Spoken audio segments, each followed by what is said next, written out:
हर 200 बच्चों में एक ही बच्चे का सिलेक्शन होना है तो कंपटीशन बहुत टफ है। लेकिन सच बात यह है कि पैटर्न बहुत ज़्यादा नहीं बदला है। मैंने बहुत डिटेल में एनालिसिस किया, सारी बातों को समझा, बच्चों से बात की। नई पैटर्न में मेरे बच्चे प्रोबेबिलिटी और स्टैटिस्टिक्स, ये दो ऐसे टॉपिक है जिन पे सवाल पूछे गए हैं और इन मॉक टेस्ट में तब तक हमें पूरी तरीके से अंदाजा आ जाएगा और हम उस अंदाजे के आधार पर पूरा नए सिरे से पेपर आपके सामने रख के डिस्कस करेंगे। इकोनॉमिक्स में एक जरूर भसड़ हो गई और वो भसड़ ये है, मेरे दोस्तों, अगर 2014 में एसएससी के ये हाल रहे होते ना तो मैं कभी एक्साइज इंस्पेक्टर नहीं बन पाता। जिस बुरे दौर से आप लोग गुजर रहे हैं, जिस बुरे दौर से अव्यवस्थाएं गुजर रही हैं एग्जामिनेशन सेंटर पे, शायद अगर इस जगह पर हम जैसे टीचर बैठे होते तो भी क्लियर नहीं कर पाते। बहुत मुश्किल है और बहुत गलत हो रहा है आप सबके साथ। इसी गलत को सही करने के लिए जो आवाज बुलंद होनी चाहिए, उसी आवाज का हिस्सा बनने जा रहा हूं मेरे प्यारे बच्चों। मैं राकेश यादव आप सभी का स्वागत करता हूं इस वीडियो में। मेरे दोस्तों, मैं कुछ छोटी चीजें आपको बता रहा हूं जिससे आपको आभास हो कि कंपटीशन किस लेवल पर है, क्योंकि अब हमारी वीडियो केवल स्टूडेंट ही नहीं देख रहे हैं, बहुत सारे वो लोग भी देख रहे हैं जिनके हाथ में डिसीजन मेकिंग है। तो ये वीडियो वहां सब तक पहुंचे, उन लोगों तक पहुंचे, ऐसे ही मेरी इच्छा है, इसीलिए मैं ये वीडियो बना रहा हूं। और मेरे बच्चे, हम सब टीचर यूनाइटेड हैं, आप स्टूडेंट भी यूनाइटेड रहें, मनोबल ऊंचा रखें। मैं जानता हूं कि सिचुएशन गंभीर है और ऐसी सिचुएशन में अपने आप को पॉजिटिव रख पाना सबसे मुश्किल काम है, लेकिन एक ही चीज है हमारे पास, हमें उसी को बनाए रखना है और वो है भगवान में विश्वास और अपनी मेहनत में विश्वास। तो मेरे बच्चे, आइए कुछ छोटी बातें बताता हूं मैं। सबसे पहली चीज तो ये कि आप सब जानते हैं सीजीएल 2025 में लगभग 28 लाख बच्चे हैं और वैकेंसी है 14,582। मतलब हर 200 बच्चों में एक ही बच्चे का सिलेक्शन होना है तो कंपटीशन बहुत टफ है। अच्छा, इससे पुराने में और इसमें अंतर क्या है? अंतर ये है मेरे दोस्तों कि सीजीएल 2025 में जितने कैंडिडेट बैठे हैं ना, ये ऑलमोस्ट वो कैंडिडेट हैं जो पूरी तरीके से भरे हुए हैं, जिन्होंने लगभग सारे एग्जाम दे रखे हैं, रेलवे का हो, बैंकिंग का हो, स्टेट का हो। अब वो बच्चा है जो हर तरीके का एग्जाम दे के बैठा हुआ है, तो इसकी तैयारी पूरी है और इसकी प्रेजेंस भी पूरी रहेगी अगर एसएससी कोई शैतानी सेंटर्स के मामले में ना करे। मेरे बच्चे, आप सब ने एक बात सुनिए कि इस समय पेपर में पैटर्न बदल गया है, सब कुछ बदल गया है, बच्चे बुरी तरीके से डिप्रेस हो रखे हैं। लेकिन सच बात यह है कि पैटर्न बहुत ज्यादा नहीं बदला है। मैंने बहुत डिटेल में एनालिसिस किया, सारी बातों को समझा, बच्चों से बात की। जो पेपर में अभी आ रहा था वैसी ही चीजें हैं, कुछ अलग छटमा चीजें नहीं आई हैं। बच्चों का कहना यह है कि सर 24 तारीख वाली शिफ्ट को अगर छोड़ दें तो उसके बाद वन गो में 85% क्वेश्चन हर एक बच्चे के हो जा रहे हैं। अगर मेरे बच्चे में मैथ की बात करूं कि नए पैटर्न में क्या क्या बदलाव आया, तो सबसे पहला बदलाव यह है कि जो फॉर्मूला बेस्ड क्वेश्चन थे, जो डायरेक्ट फॉर्मूला बेस्ड हुआ करते थे, वो अब नहीं आ रहे। बहुत कम क्वेश्चन है, लेकिन ये कोई नई चीज नहीं है, पीछे कई बार ऐसा हुआ है। नई पैटर्न में मेरे बच्चे प्रोबेबिलिटी और स्टैटिस्टिक्स, ये दो ऐसे टॉपिक है जिन पे सवाल पूछे गए हैं। अब बहुत सारे टीचर्स और बहुत सारे बच्चे गलती क्या कर रहे हैं कि प्रोबेबिलिटी और स्टैटिस्टिक्स पे लगे हुए हैं। आपको याद होगा सीएचएसएल 2022 में इनवर्स ट्रिग्नोमेट्री का एक क्वेश्चन पूछ लिया गया था और इनवर्स ट्रिग्नोमेट्री हमारे सिलेबस में लिखा हुआ नहीं है। ऐसे ही सीजीएल प्रीलिम्स के सिलेबस में भी ना तो प्रोबेबिलिटी का मेंशन है, ना स्टैट्स का मेंशन है, ना ही कोई हिडन वर्ड ऐसा है जिसके थ्रू ये जस्टिफाई किया जा सके कि ये टॉपिक आ सकते हैं। लेकिन जब इनवर्स ट्रिग्नोमेट्री आया तो सबने इनवर्स ट्रिग्नोमेट्री पढ़ाना शुरू कर दिया, बच्चों ने भी पढ़ना शुरू कर दिया। लेकिन 2022 सीएचएसएल के बाद आज तक वो क्वेश्चन किसी को दिखाई नहीं दिया। मैं भी ऐसा मान के चलता हूं कि जितना दबाव अब एसएससी पे और एडीक्यूटी पे और जो क्यूबिस्टियन है जो इसके पेपर बना रही, उस पर भी इतना दबाव होगा कि अब सीजीएल में आपको प्रोबेबिलिटी और स्टैट्स देखने को नहीं मिलेगा, ऐसा मेरा अनुमान है। जैसे मैंने आपको बताया कि इनवर्स ट्रिग्नोमेट्री का सवाल आया, एक ही सवाल आया, उसके बाद दोबारा क्वेश्चन नहीं पूछा गया। तीसरी चीज ये है मेरे बच्चे कि हाई कैलकुलेशन आ रही, कैलकुलेशन के क्वेश्चन अच्छे, मतलब कैलकुलेटिव क्वेश्चन है चीजों में, लेकिन ये नया नहीं है। अगर आप ध्यान से देखें तो एनटीपीसी ग्रेजुएट लेवल का पेपर अगर आप उठा के देखेंगे तो मेरे बच्चे बहुत सारे ऐसे सवाल थे जो अच्छे लेवल पर, टॉप लेवल पर कैलकुलेटिव हैं। लेकिन आप ये भी मानिए ये कैलकुलेटिव किसी एक दो बच्चों के लिए नहीं, बल्कि सभी बच्चों के लिए कैलकुलेटिव है ना। तो पेपर का लेवल सबके लिए एक जैसा होना है और पेपर जैसे जैसे डिफिकल्ट होता चला जाएगा तो मेरिट भी कम होती चली जाएगी। और जो कोचिंग लेने वाले बच्चे हैं, जो पढ़ाई करने वाले, मन करके पढ़ने वाले बच्चे, उनके लिए तो ये फायदे की बात है कि मेरिट जैसे जैसे कम आएगी तो जो मेहनत करने वाले लोग हैं वो धीरे धीरे ऊपर उठेंगे। अगर पेपर बिल्कुल ही आसान आ जाएगा तो फिर तो मेरे भाई जो बिना तैयारी के जा रहे हैं वो भी लगभग आपके स्कोर तक पहुंच जाएंगे, तो उसका फायदा ही क्या। तीसरी और चौथी चीज ये है कि लेंदी थ्योरी क्वेश्चन जो है सीआई और टीएसडी पे, यानी कंपाउंड इंटरेस्ट और टाइम स्पीड एंड डिस्टेंस पे, इस पे कुछ ऐसे क्वेश्चन है जिनका लैंग्वेज बहुत बड़ी बड़ी बच्चों को देखने को मिल रही है। सवाल कंपाउंड इंटरेस्ट में पीछे की बजाय इस बार थोड़े कैलकुलेटिव हैं, इसमें कोई दो राय नहीं है। लेकिन मैं फिर से आपको दोहराता हूं ये बात, अगर आप एनटीपीसी ग्रेजुएट लेवल आरआरबी का पेपर उठा के देख ले तो वहां पे भी यही था, सीजीएल में भी पीछे ऐसे क्वेश्चन आए हैं, एमटीएस तक में भी ऐसे क्वेश्चन आए हैं सीआई के जो बहुत कैलकुलेटिव रहे हैं, तो ऐसी बात नहीं है। मेरी आप लोगों को सलाह यही है कि आप अब थोड़े से मॉक वो दीजिए, जैसे अभिनय शर्मा ने सर ने एक अनाउंसमेंट किया कि वो 15 मॉक लेके आने लग रहे हैं यूट्यूब पे, तो ऐसे टीचर के मॉक दीजिए, फिर अपना रिवीजन करिए, फिर प्रैक्टिस करिए ऐसे नए क्वेश्चन की, और अपनी चीजों को एनालिटिकल करते रहिए कि कौन कौन सी चीज ऐसी है जो आपसे मिस होती चली जा रही है, उन चीजों पर ज्यादा फोकस करिए।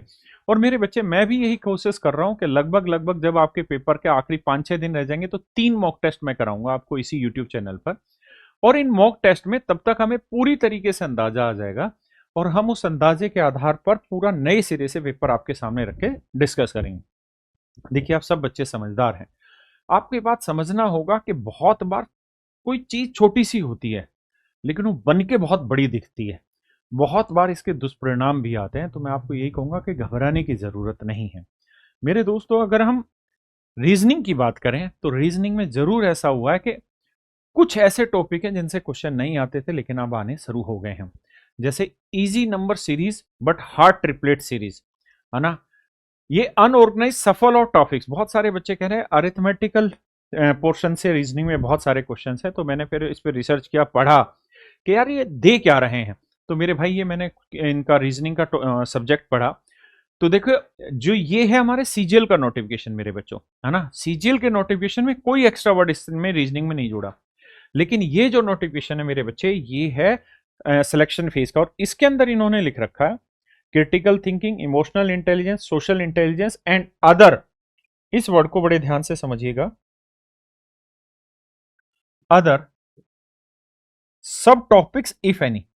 ये जो शब्द है इसका मतलब ये कि कुछ और भी टॉपिक्स हैं तो वो उठाए जा सकते हैं, तो यहां इन्होंने ऐसा मेंशन किया। लेकिन सीजीएल के नोटिफिकेशन पे अगर हम बात करें तो सीजीएल में मेरे बच्चे ऐसा कोई भी शब्द का इस्तेमाल नहीं हो रखा, एक एक चीज स्पष्ट रूप से लिखी हुई है। दूसरी चीज ये है कि जो कुछ नया थोड़ा बहुत आ भी रहा है तो उसके लिए पहले भी वो आता था और लिखा भी हुआ है। अरिथमेटिकल रीजनिंग जैसे कुछ ऐसे सवाल हैं जो मैथ के हैं और वो रीजनिंग में दे रखे हैं, और हमें लगता है कि मैथ के कुछ क्वेश्चन रीजनिंग में, तो ऐसा उन्होंने सिलेबस में पहले से लिखा हुआ है, तो कुछ ऐसी नई और विचित्र चीज नहीं है। हाँ, पीवाईक्यू अभी भी रीजनिंग में रिलीवेंट है और आपको करने चाहिए।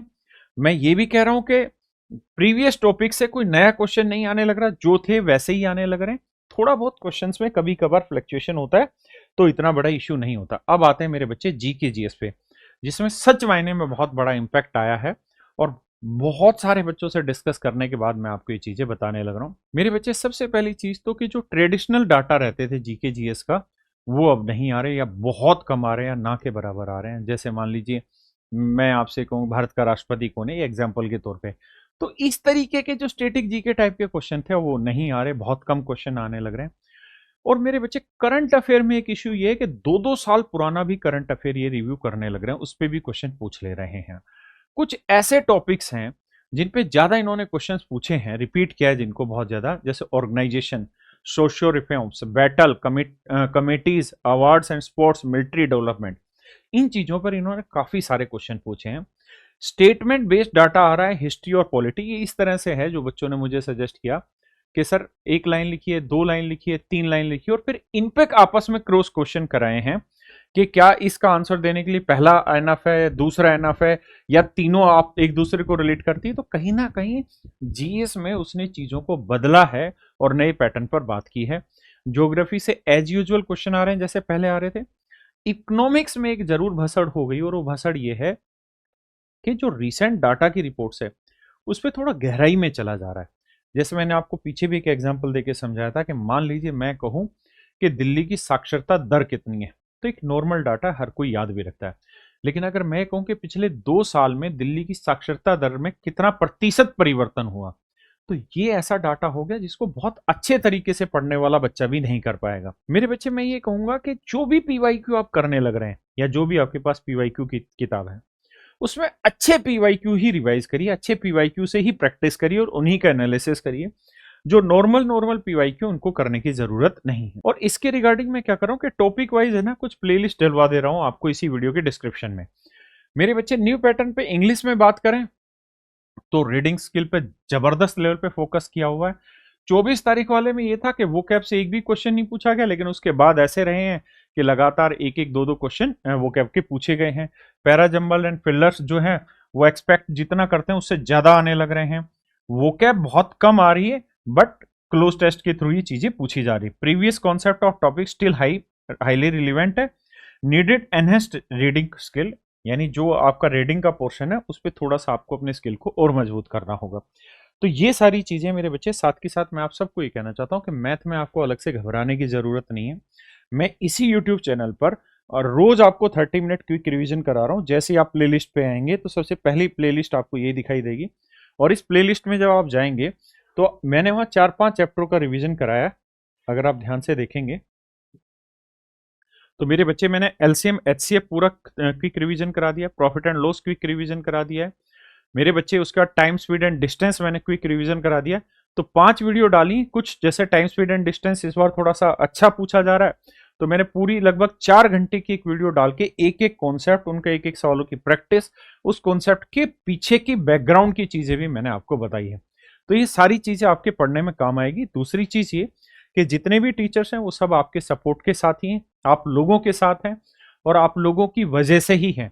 तो मेरे बच्चे, सभी टीचर्स मिलकर प्रयास कर रहे हैं कि जो अव्यवस्थाएं सेंटर्स पर हो रही हैं, जो मतलब मिसमैनेजमेंट हो रहा है, और वो इतने बड़े स्तर पर हो रहा है कि पीछे ये मिसमैनेजमेंट होता था तो 1-2% होता था, लेकिन अब ये मिसमैनेजमेंट 20-25% तक भी बच्चे जैसा कह रहे हैं पहुंच गया है। तो मेरे बच्चे, 31 तारीख को अभिनय सर के मार्गदर्शन में, क्योंकि अभिनय सर इस चीज पर पीछे काफी सालों से मेहनत कर रहे हैं, एक एक बच्चे के लिए वो जुड़े हुए हैं। मैं पीछे अभी उनसे मेरी बात हो रही थी, तब वो मुझे बता रहे थे कि एसएससी चेयरमैन से उनकी लास्ट में स्टेज तक बात चली गई कि डीओपीटी से लेटर इशू हुआ है कि भाई जिन बच्चों की कोई एक मौका और दिया जाए जो पिछली दिक्कतों की वजह से रह गए हैं। तो बहुत क्लोज फाइट कर रहे हैं वो चीजों को लेकर और बहुत मन से जुड़े हुए हैं। कैरियर ऐप पर भी उनकी लगातार क्लास रहती है, लेकिन उसके बावजूद भी वो समय निकालते और इस काम में लगे हुए हैं। तो 31 तारीख को सारे के सारे टीचर्स भारत के एक साथ इकट्ठे होकर डीओपीटी मंत्री के पास जा रहे हैं। उम्मीद है कोई समाधान निकलेगा, और आगे जो भी अपडेट होगी मैं आपको बताता रहूंगा। बस एक बात मन में बैठा लेना कि आपकी मेहनत का जो फल है ना, वो कुछ एक दिन तो जरूर कोई ना कोई हरामखोर चुरा सकता है, लेकिन लंबे वक्त पे आपको आपकी मेहनत का फल मिलेगा ही मिलेगा। इस विश्वास पे विश्वास रखिए और आगे बढ़ते रहिए। नमस्कार।